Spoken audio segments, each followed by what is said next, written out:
কাকুলি পারেও বটে লোকটা ঘুমোতে, হ্যাঁ? বাপরে বাপ, যেমন নাক ডাকা তেমনই আলছে মিয়া। সুজি মামা কখন উঠে এখন হাই তুলছে, আর এই লোকটা ঘুমোচ্ছে তো ঘুমোচ্ছে, হ্যাঁ? আহ বিরক্ত করো না, দেখছো না বিশ্রাম করছি। মাথা ঠিক রাখার জন্য ঘুম খুবই দরকারি, বুঝলে? কি গো, গোপালের গিন্নি আর জল আনতে যাবে না? এরপর গেলে তো মাথার চাঁদি ফেটে যাবে। চলো চলো, কত দূরে যেতে হবে মনে আছে তো? বল শুনছ তো, মাথার চাঁদি ফাটিয়ে সেই কত দূর যেতে হবে, হ্যাঁ? আচ্ছা বলি, তোমার শরীরে কি কোনো দয়া মায়া নেই, হ্যাঁ? বউ সেই কোন দূর থেকে জল মাথায় করে নিয়ে আসবে, আর তুমি নাকে তেল দিয়ে ঘুমোবে, হ্যাঁ? তোমার নিশ্চয়ই কুম্ভকর্ণের বংশের জন্ম, তাই না?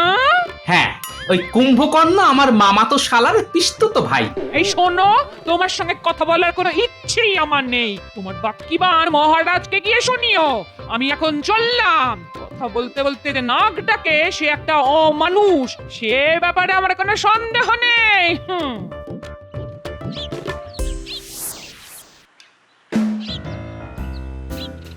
কি গো গোপালের গিন্নি, আজ এত দেরি হলো? আর বলো না গো, ঘরে কুম্ভকর্ণকে রেখে কি আর বার হওয়া যায়, হ্যাঁ? সে কি নাক ডাকারে বাবা, সিংহ শুনলে ভয় পেয়ে যাবে। হ্যাঁ, সকালের দিকে তো কাক পক্ষী ভুল করেও আমাদের বাড়ির আশপাশ এড়িয়ে যায়। হ্যাঁ, কি ঘুম কি ঘুম। গো, জল আনতে যাচ্ছ? আমিও যাচ্ছি। চলো চলো চলো, একসঙ্গে যাই। আজ বড্ড দেরি হয়ে গেল। আসলে বাপের বাড়ি থেকে অনেক লোক এসেছে, তাদের সকালের খাওয়া খাইয়া এখন সময় পেলাম জল আনার। চলো চলো চলো, আজ খুব দেরি হয়ে গেল গো। হ্যাঁ রে, তোর খোপায় ওটা কি রে? কে দিল রে? নিশ্চয়ই হারান। তোকে লাগছেও খুব সুন্দর দেখতে। অত সুন্দর চুলে মানাবে না। ও গোপালের গিন্নি, এবার তোমার কর্তাকে বলো একটার উপর কাঁটা দিতে, মানাবে খুব।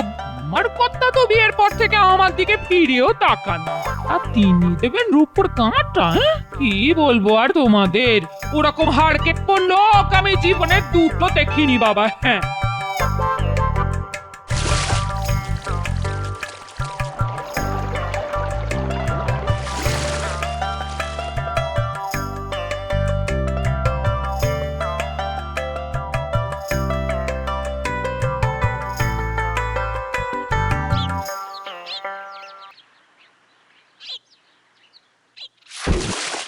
আরে আরে আরে, আহা, কলসিটা এমন ভাবে রাখলে যে ভেঙে যেতে পারে। খুব খুব অন্যায় হয়ে গেছে গো, আমাকে তুমি ক্ষমা করে দাও গো, আর হবে না। হ্যাঁ, বাবা, আজই কি কথা শুনি মন্থরার মুখে। এই রোদে জল নিয়ে এসে কোথায় মুখ ঝামটা মারবে তা নয়, উল্টে মিষ্টি করে কথা বলছে। না না, ক্ষমা চাওয়ার কি আছে?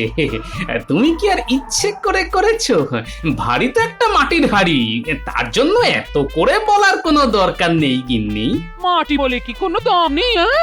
আজকাল মাটির দামও সোনার কাছাকাছি। হ্যাঁ, এই দেখো, আমি কি জানি না কত কষ্ট করে তুমি সংসার চালাও, হ্যাঁ? হুম, না না না না, নির্ঘাত কোনো ধান্দা আছে। ঠিক আছে, তুমি ডালে ডালে গেলে আমিও পাতায় পাতায় চলি। বলে ফেলো ধান্দাটা শুনি। ভাগ্যিস আমার ঘুমটা ভাঙিয়ে দিলে, নইলে যে কি কাণ্ড হতো।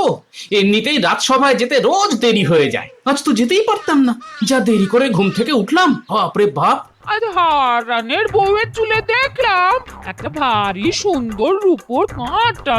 এই আমাকে একটা কিনে দেবে গো, হ্যাঁ? কাঁটা? রূপোর কাঁটা? হারানের বউয়ের চুলে? হ্যাঁ, আমাকে আমাকে একটু জল দেবে গিন্নি? বুকটা না কেমন যেন ধরপড় ধরপড় করছে, শরীরটা খারাপ লাগছে। বৈদ্যকে একটু ডাকবে নাকি গো?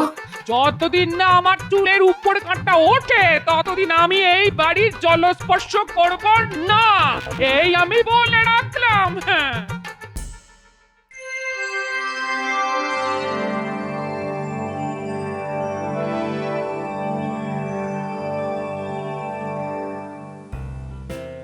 আজ গোপালকে এত শুকনো শুকনো লাগছে কেন? বাড়িতে কি কোনো অশান্তি হয়েছে? মহারাজ, গোপালের খাবার যা চাহিদা তা মেটাতে গেলে প্রত্যেক সংসারেই অশান্তি লাগবে। মহারাজ, আমি স্বীকার করছি আমার পেটটা একটু বড়। তার জন্য কি আমি দায়ী মহারাজ? ভুল বললে গোপাল, তোমার একটা পেট নয়, কম করে 10টা পেট ওই জ্বালাটার মধ্যে ঢুকে আছে। না না না, তুমি এভাবে কাউকে অপমান করতে পারো না মন্ত্রী। গোপাল খেতে পায়, তার জন্য দায়ী নিশ্চয়ই ও নয়। মহারাজ, মন্ত্রী মশাই জানেন না যে আমাকে কত কষ্ট করে খান 12টা পেট চালাতে হয়। তুমি কি লঙ্গরখানা খুলেছো নাকি? না, ঠিক তা নয় মহারাজ। আমার নিজের 10টা পেট, আমার গিন্নির একটা পেট, আর ওই নাতি নাতনি নিয়ে মোট 12 থেকে 14টা পেটের ভাতের জোগাড় করতে হয় মহারাজ। কি করে করি তা কেউ কল্পনাতেও আনতে পারবে না মহারাজ। তুমি কটা পেট চালাও তা জেনে মহারাজের কি লাভ? হ্যাঁ, তুমি কি মহারাজের কাছে তোমার মাসোহারা বাড়াতে আর্জি জানাচ্ছ নাকি? করতেই হবে না।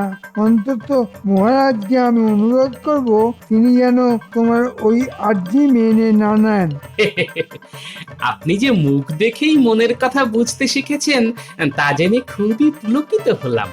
মহারাজের যদি মন্ত্রীকে এখন থেকে বাইরে একটা বসার জায়গা করে দেন, তাহলে ওই মানুষের ভাগ্য গণনা করে ওনার একটু বাড়তি রোজগার হয় মহারাজ।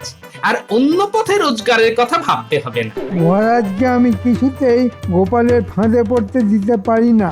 মহারাজ, গোপালকে এই সাহায্য করলে আমি কিন্তু আর রাজসভায় আসবো না। মন্ত্রিত্ব ছেড়ে দিতেও আমি রাজি আছি। না না গোপাল, দেখছো তো রাজসভায় তোমায় নিয়ে কেমন তর্ক হচ্ছে, আর আমি রাজা হয়ে এই বিতর্কের মধ্যে মোটেই থাকতে চাই না। আপনার অবস্থা আমি বুঝতে পারছি মহারাজ। আমার সমস্যাটা দেখি কি করে সমাধান করি। তবে আপনাকে এর মধ্যে আমি আর জড়াবো না, এই কথা দিলাম আপনাকে মহারাজ।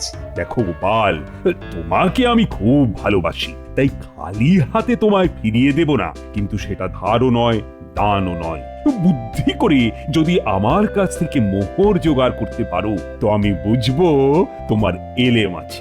মোহর তখন আমি তোমাকে দেব স্বেচ্ছায়, হাসতে হাসতে। সবই আমার কপাল, শেষ পর্যন্ত মহারাজকে ঠকিয়ে উপার্জন করতে হবে আমার।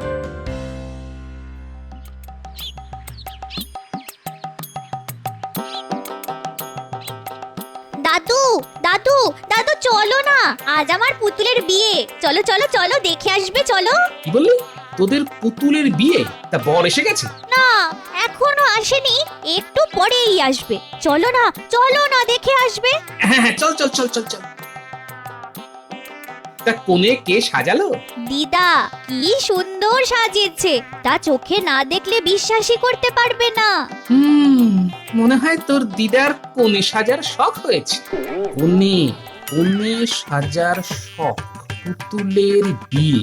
আচ্ছা আচ্ছা, হ্যাঁ হ্যাঁ হ্যাঁ, মাথাটা অল্প অল্প খুলছে মনে হচ্ছে। আরে তাই তো, এটা করলেই তো হয়।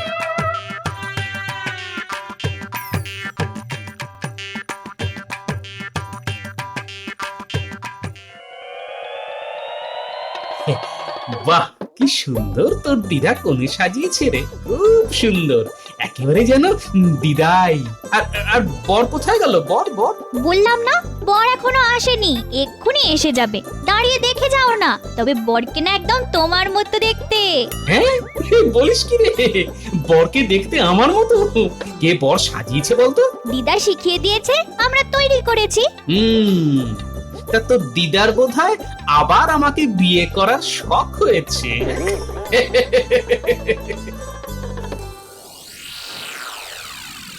বুঝলে বউ, আজ গোপাল মহারাজের কাছে মোহর ধার চাইতে এসেছিল। আমি মহারাজকে বলে তা বাতিল করিয়ে দিয়েছি। বেশ করেছো, একটা হাড় কেঁপো লোক, তারা তো খরচ কিসের? বউকে তো একটা ভালো শাড়িও কিনে দেয় না। গয়নাগাটির কথা তো বাদই দিলাম, তাহলে এত মোহর ওর লাগে কি করে? কে জানে, এতগুলো প্রশ্ন নিয়ে নিয়ে এখন আর খেলা সামলাতে পারছে না, এই আর কি। আমার তো মনে হয় নিশ্চয়ই আর একটা সংসার আছে, না হলে এত মোহর ওর কোন কাজে লাগে? তা ঠিক কথাই বলেছো, দেখতে হবে ওর আলাদা কোনো সংসার আছে কিনা।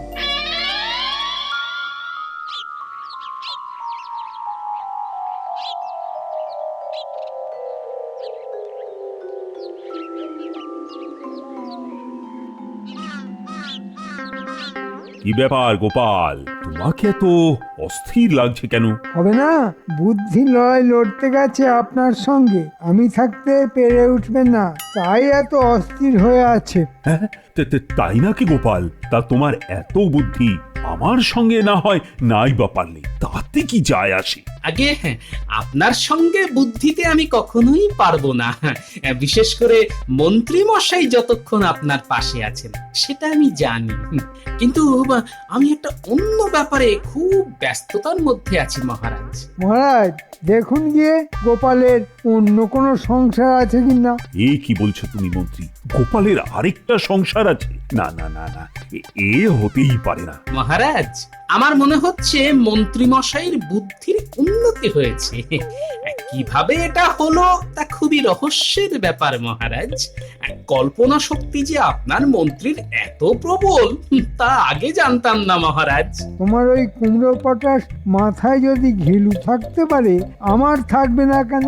আমায় ফাঁকি দেওয়া অত সোজা কাজ না মহারাজ। শোনো, তোমাদের এই সব কথার মারপ্যাচ আমি কিন্তু কিছুই বুঝতে পারছি না। আমায় খোলসা করে বলো তো গোপাল, মানে তোমার সমস্যাটা কি? মহারাজ, অপরাধ নেবেন না, আমি না মানে ওই ওই আর কি মানে বিয়ে করছি মহারাজ।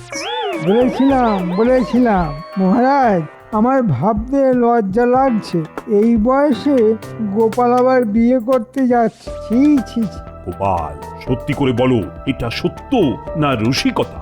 মহারাজ, আমি মিথ্যে কথা বলি না, সত্যি আমি বিয়ে করছি, এবং কালকেই। একেই বলে ভীমরতি, বুড়ো বয়সে এই রোগটা হয়। মহারাজ, এই অনাচার আমি মানতে পারছি না, হয় গোপাল এখানে থাকবে নয় আমি। কে থাকবে সেটা আপনি ঠিক করুন। এই, তুমি থামো তো মন্ত্রী, আমি গোপালকে প্রশ্ন করেছি, এই বয়সে আবার বিয়ে? একটু কেমন কেমন লাগছে যেন। আসলে মহারাজ বলতে পারেন কিছুটা বাধ্য হয়েই এই বিয়েটা আমায় করতে হচ্ছে। বিশদে সব খুলে বলবো, এখন নাই বা বললাম, তবে এটা সত্যি যে আমি আবার বিয়ে করছি মহারাজ। কেন কেন কেন বাধ্য হয়ে কেন?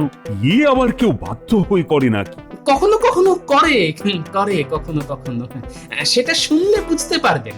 এসব বাজে যুক্তি মহারাজ, ওর বিয়ে করার ইচ্ছে হয়েছে তাই করছে, কিন্তু মহারাজ এই বিয়েতে আমার মত নেই, সে কথাটা বলে রাখলাম। কে তোমার মত চাইছে যে আগ বাড়িয়ে তুমি দিতে যাচ্ছ? না মহারাজ, আপনার একজন গণ্যমান্য মন্ত্রী হিসেবে আমারও কিছু দায়িত্ব আছে, তা আমি অস্বীকার করতে পারছি না। আমি যতক্ষণ রাজ সিংহাসনে আছি তখন দায়িত্বটা তোমায় নিতে হবে না মন্ত্রী, আমি নেব। তা বলো গোপাল, বলো, তোমার বউকে কবে আশীর্বাদ করতে যাব? মহারাজ, বিয়ে কালকে, বউ আসবে পরশুদিন। খাওয়া দাওয়াটা আমার বাড়িতেই না হয় করবেন, সেদিন রাজসভার সবাইকে আমন্ত্রণ আমার গরিব কুটিরে।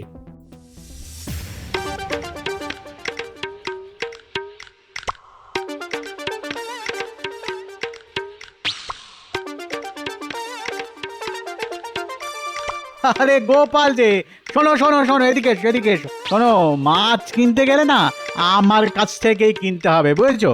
এখন লগনসার সময় তো মাছের যা দাম তুমি কুলোতে পারবে না, আরে আমার কাছ থেকে নিলে সস্তায় টাটকা মাছ পাবে। হ্যাঁ, বুঝছো না? তো কত কত মাছ লাগবে তোমার? কত?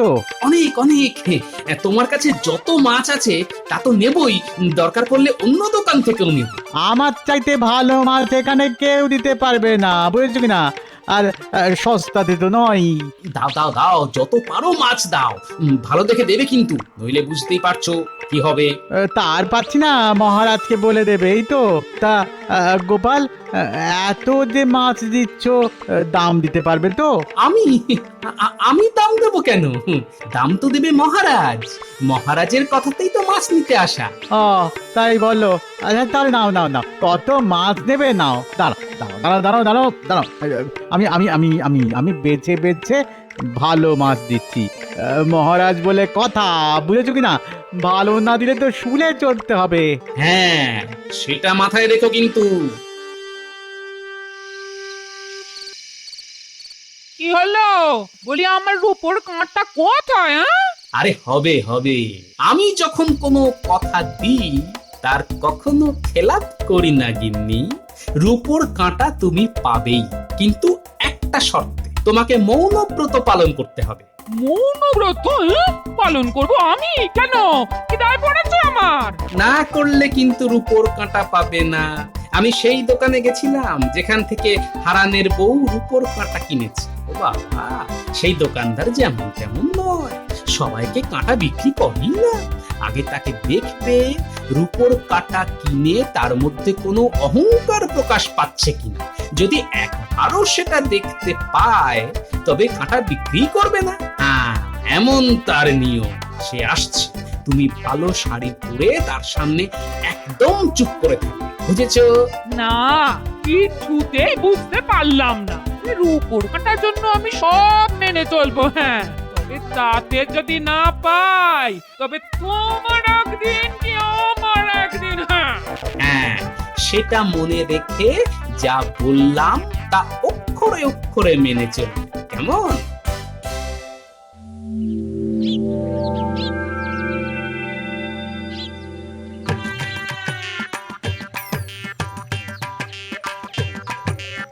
এই সন্তরা, আজ দিদা মৌনব্রত পালন করবে। তোরা একটা কাজ কর, দুটো কলা গাছ আর ঘট এনে বাড়ির সামনে লাগিয়ে রাখ। ওটা দিলে দিদার পুণ্যি হবে। এই গুলটে ন্যাপলা, যা তাড়াতাড়ি দুটো কলা গাছ এনে ঘট সাজিয়ে বাড়ির বাইরে রেখে দে তো।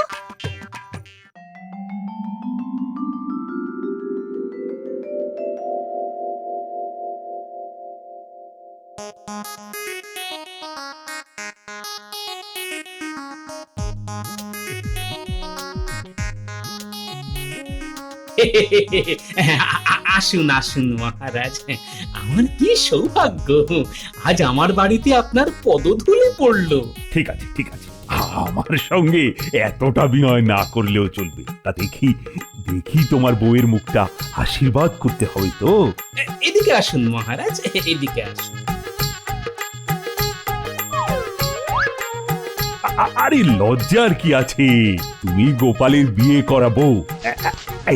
এই নাও 100 সোনার মোহর, আমার তরফ থেকে এই উপহার দিয়ে তোমায় আশীর্বাদ করলাম। কি হচ্ছে কিছুই তো বুঝতে পারছি না। হ্যাঁ, যাক বাবা, সোনার মোহর দিয়ে একটা রূপোর কাঁটা হবে না? নিশ্চয়ই হবে, নিশ্চয়ই হবে। গোপাল, তোমার বউকে বলো ঘোমটা সরাতে। এই মুখটা তো দেখি একবার। এবার মুখটা দেখাও বউ, স্বয়ং মহারাজ তোমার মুখ দেখতে চাইছেন। এবার ঘোমটাটা সরাও। কি গোপাল, এ তো তোমার পুরনো বউ, কিন্তু তুমি যে বললে আবার বিয়ে করেছো। মহারাজকে ডেকে নে। তুমি কি আমাদের সঙ্গে মস্করা করছো? মহারাজ, এর একটা বিহিত হওয়া দরকার। গোপাল, এটা তুমি কি করলে? আরে লজ্জায় যে আমার মাথাটা হেঁট হয়ে গেল। কেন মহারাজ, আপনার মাথা হেঁট হবে কেন? আমি তো আপনাকে বলেছিলাম আমি বিয়ে করছি। একবারও তো ভুলিনি পাত্রীটিকে। আপনিই বলেছিলেন বুদ্ধিতে আপনাকে পরাজিত করতে পারলে আমার প্রয়োজনের তুলনায় বেশি মোহর পাবো। আপনি মহান, নিজেই স্বীকার করুন। আমি কি কোনো তঞ্চকতার আশ্রয় নিয়েছি মহারাজ? তোমার সঙ্গে বাজিতে পরাজিত হতে আমার কোনো লজ্জাই নেই, বরঞ্চ এটা ভেবে আনন্দিত হচ্ছি একজন প্রকৃত বুদ্ধিমানের কাছেই আমি হার স্বীকার করেছি। না না না না, তোমার তুলনা একমাত্র তুমি গোপাল। আরে তাড়াতাড়ি বলো, তোমার মাছের দাম কত পড়েছে? নাও নাও, এই 5 মোহর। এটা কিন্তু একটু বেশি দিলাম। দামের কথা পরে হবে, আগে বলো তো মহারাজ মাছ খেয়ে কি বললেন? মহারাজ বললেন, তো মাছ নয়, মনে হচ্ছে রসগোল্লা খাচ্ছি। একেবারে খাঁটির উপর কাঁটা দেখাও তো ভাই। গিন্নির জন্য নেবে তো, তাহলে এটা নিয়ে যাও, একদম খাঁটির উপর, কিচ্ছু মেশানো নেই। দাম কিন্তু একটু বেশিই পড়বে। আরে দামের কথা তুমি বলবে কেন? বলবো তো আমি, সোনা দিয়ে রূপো কিনছি, তাতে বলছো দাম একটু বেশি পড়বে? এই নাও সোনার মোহর, এবার কাঁটাটা হাতে দাও, গিন্নির চুলে পরিয়ে দিয়ে আসি।